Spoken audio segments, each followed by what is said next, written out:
한때는 세계적인 방역 모범국으로서 주위의 부러움을 한몸에 받았던 나라가 너무나 안이하고 성급했던 학교 개학과 해외 이주 노동자들의 열악한 주거 환경으로 인해 지난 2분기 신종 코로나 바이러스 감염증 사태의 확산세가 극심하게 악화되면서 역으로 주변 국가들의 따가운 눈초리를 받으며 자존심을 제대로 구겼던 국가, 바로 싱가포르입니다. 전 세계 실시간 통계 사이트 월드오미터의 발표에 따르면 싱가포르의 경우 지난 7일을 기준으로 코로나19 총 확진자는 57,840명이고 일일 신규 확진자 수는 8월 중순부터 감소세를 보이더니 10월에 들어서는 놀랍게도 한 자리까지 떨어지면서 다시 한번 방역 모범국으로서의 진면모를 전 세계에 보여주고 있는 싱가포르인데, 최근 현지 언론에서 한국의 반가운 소식을 보도한 바 있어 많은 화제를 모으고 있습니다. 지난 7일 현지 일간 스트레이트 타임즈에서는 싱가포르 현지인들을 대상으로 해외 입국자에 대해 코로나19 감염 사태로 인한 의무 격리를 면제해주는 트래블 버블 제도를 체결하는 데 있어서 어느 국가를 가장 선호하는지 조사했고, 그 결과를 페이스북을 통해 발표했다고 합니다.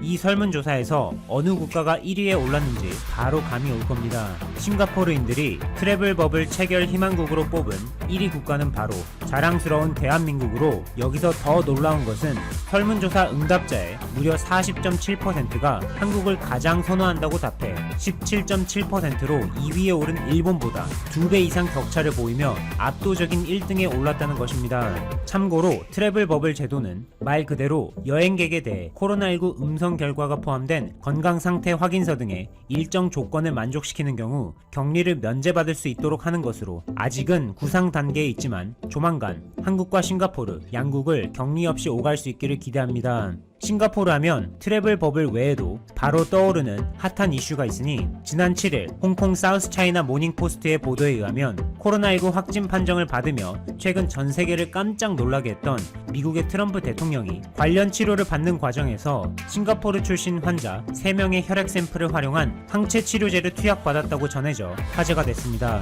이번에 트럼프 대통령이 투약받은 항체 치료제의 경우 미국 제약회사 리제네론이 개발하고 있는 것으로 지금까지 미국의 코로나19 환자 275명을 대상으로 임상시험을 진행했으며, 그 결과 코로나19 증상의 완화와 함께 바이러스 개체수의 감소를 확인할 수 있었다고 합니다. 하지만 아직까지는 미국의 식품의약국 FDA로부터 해당 항체 치료제의 긴급 사용 승인을 받지 못한 상태이기 때문에 트럼프 대통령이 해당 치료제를 투약받은 것 자체도 논란이 되고 있는 미국의 현 실정입니다. 뿐만 아니라 오는 11월 3일 예정된 미국 대선을 앞두고 지난달 28일 워싱턴 포스트에서는 트럼프가 아닌 바이든 후보를 지지한다고 공식 선언한 바 있는데, 그 뒤를 이어 지난 6일 이번에는 뉴욕타임즈에서 미국이여 바이든을 뽑아라 라는 제목의 사설을 통해 마찬가지로 이번 미국 대선에서 바이든 후보를 지지한다고 공식 선언했습니다.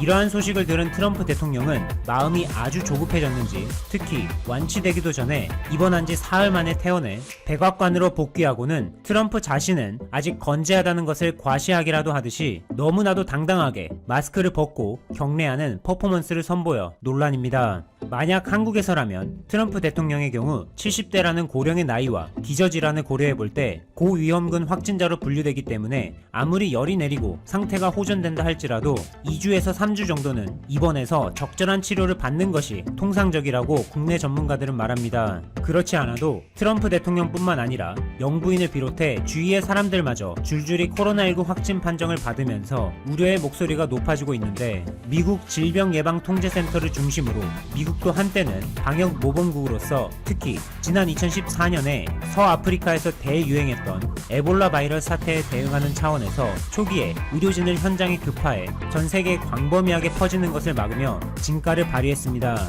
그러나 현재는 미국 대통령을 포함해 수뇌부에서 감염자가 속출하고 있는 아주 심각한 상황에 놓여 있어 그동안 미국이 어렵게 쌓아온 방역면에서 명성이 와르르 무너지고 있다고 해도 과언이 아닐 정도입니다. 이처럼 국가 정상부터 흔들리기 시작하며 위기 상황에 빠진 미국에서 제발로 한국 중소기업을 찾아와 그 기술력을 인정하고는 적극적으로 제휴를 요청하고 있어 세간의 많은 이목을 끌었는데, 이렇게 미국의 러브콜을 받고 있는 주인공은 엔지니어 출신인 정현종 대표가 지난 2016년에 설립한 한국 토종 중소기업 모비스타라는 헬스케어 분야 스타트업으로 번뜩이는 아이디어를 제품에 자연스럽게 녹였습니다. 디자인부터 시작해 설계, 하드웨어 및 소프트웨어, 금형, 사출 등의 모든 생산 공정을 국내에서 직접 관리하면서 우수한 한국산 품질로도 인정받고 있는 모비스타의 놀라운 아이디어와 기술력이 집약된 메인 제품은 바로 소형 공기청정기로 기존의 제품과는 상당히 다릅니다. 기존의 많은 소형 공기청정기 제품들은 음이온 방식을 채택하고 있어 공기 정화 효과가 다소 미비하다는 점에 주목한 모비스타는 미비한 공기 정화 능력을 한층 더 강화하기 위해 주로 대기업에서 차용하고 있는 헤파 필터 집진 방식을 접목시켜 음이온과 집진 방식을 동시에 적용한 공기청정기 브랜드 주니온이라는 제품을 출시했습니다. 또한 모비스타는 여기에서 그치지 않고 기존의 모든 제품에 UV, 즉 자외선 LED를 적용해 살균 기능까지 갖춘 공기청정기를 선보였고, 또한 최근에는 서울 바이오시스라는 기업에서 개발해 국내에서는 최초로 고려대와 코로나 바이러스 제거 테스트를 실시하며 검증받은 기술을 활용한 살균기를 만들어 세상에 선보였는데, 이 제품의 경우 단 30초 만에 코로나 바이러스를 무려 99.9% 제거해 주목받았습니다. 이 외에도 KF94 마스크에 필터 부분이 구겨지지 않도록 유지한 채 살균할 수 있고, 스마트폰, 아기들의 젖병, 장난감 등 다양한 물건들의 살균이 가능한 캡슐 살균기 등 탄탄한 기술력을 선보이는 모비스타에 현대 모비스와 동국제약 등 국내 대기업들은 물론이고 미국, 싱가포르, 일본, 홍콩, 인도, 프랑스, 독일, 미얀마 등 여러 해외 국가들로부터 러브콜이 날아와 수출 협의를 하는 가운데 특히 미국의 의료기업들이 뜨거운 관심을 보이며 발빠르게 제휴를 요청해 놀라움을 더했습니다.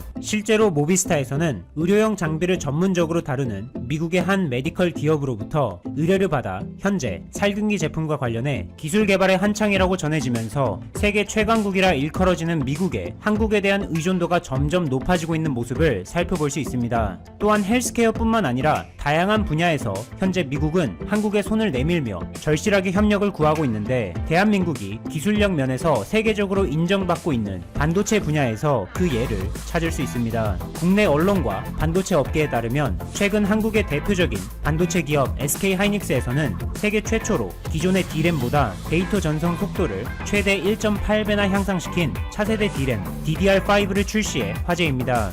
이것이 얼마나 대단한 것인지 비유해서 설명하자면 5GB의 풀 HD급 영화를 기준으로 단 1초 만에 무려 9편을 전달할 수 있는 속도입니다.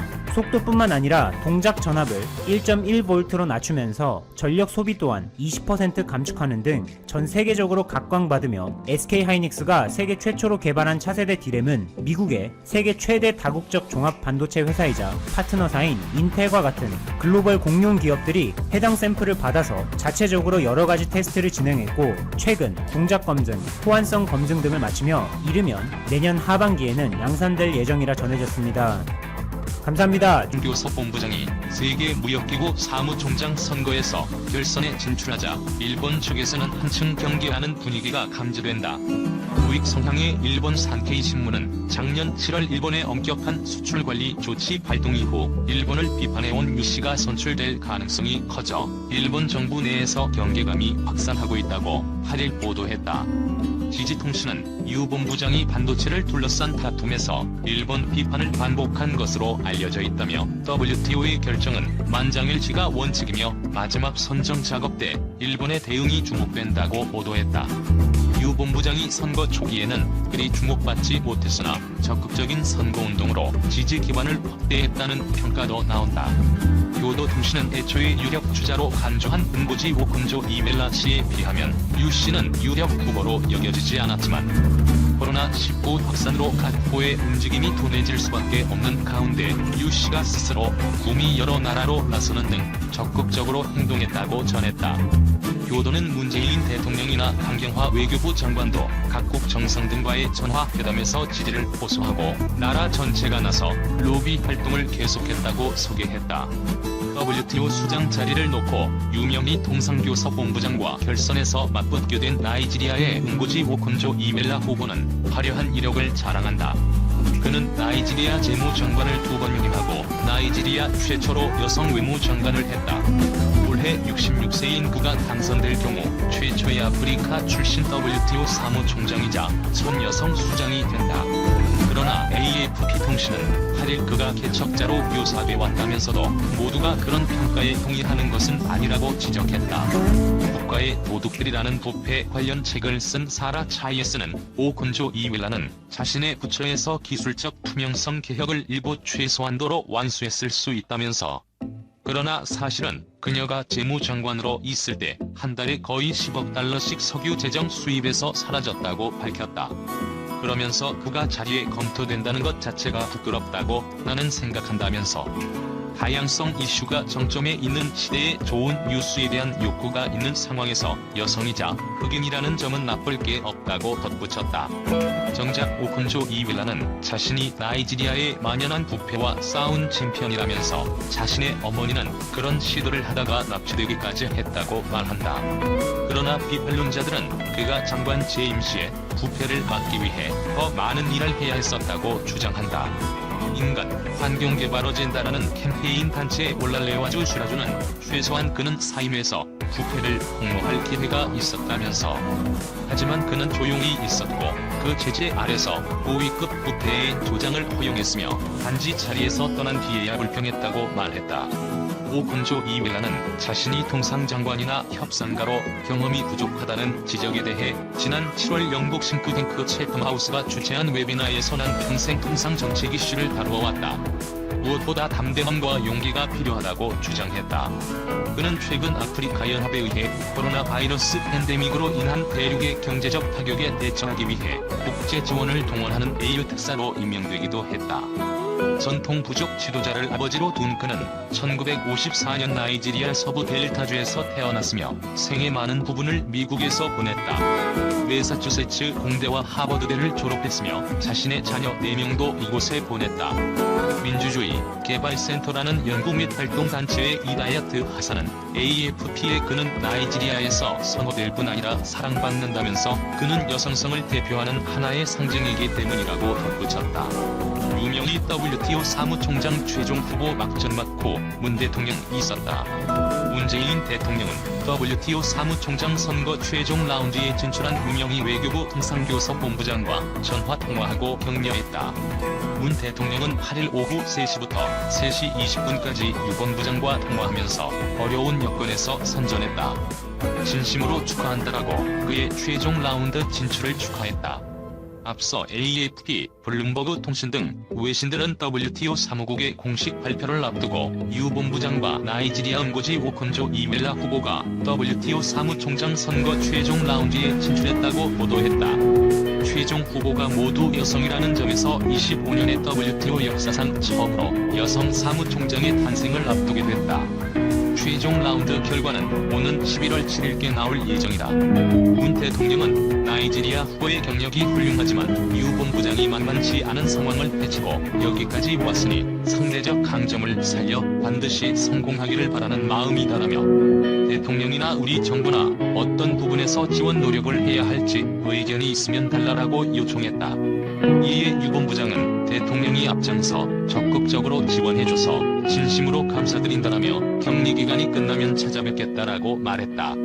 그러자 문 대통령은 필요한 일이 있으면 언제든지 연락달라라고 화답했다. 선진국과 개발도상국의 다리를 놓은 후보 내세운 게 주요. 이에 앞서 이날 아침 회의에서 문재인 대통령은 제일 큰 고비가 남아있다라며 여기까지 온 이상 가능한 모든 노력을 기울여달라고 당부했다.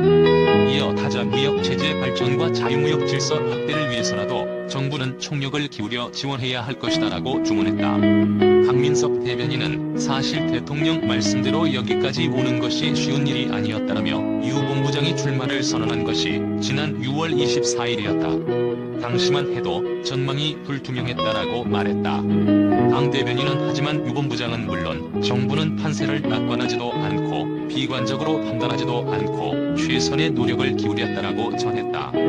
지난 1995년과 2013년 각각 김철수 전 상공부 장관과 박태호 전 통상교섭본부장이 WTO 사무총장에 도전한 적이 있다.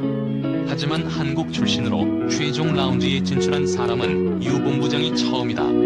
유 본부장이 최종 라운드에 진출한 원동력과 관련 강 대변인은 1차적으로 후보인 유 본부장의 분투가 있었음은 물론이다라며 유 본부장은 세 차례의 유럽 방문과 미국 방문을 통해 현지에서 지지 기반을 확보하고 유일한 현직 장관급 후보라는 강점을 살려 화상 등을 통해 각국 장관들과 지속적으로 소통해왔다라고 유 본부장의 노력을 소개했다. 당 대변인은 한 외신 보도에 의하면 유 본부장은 미국과 중국, 선진국과 개발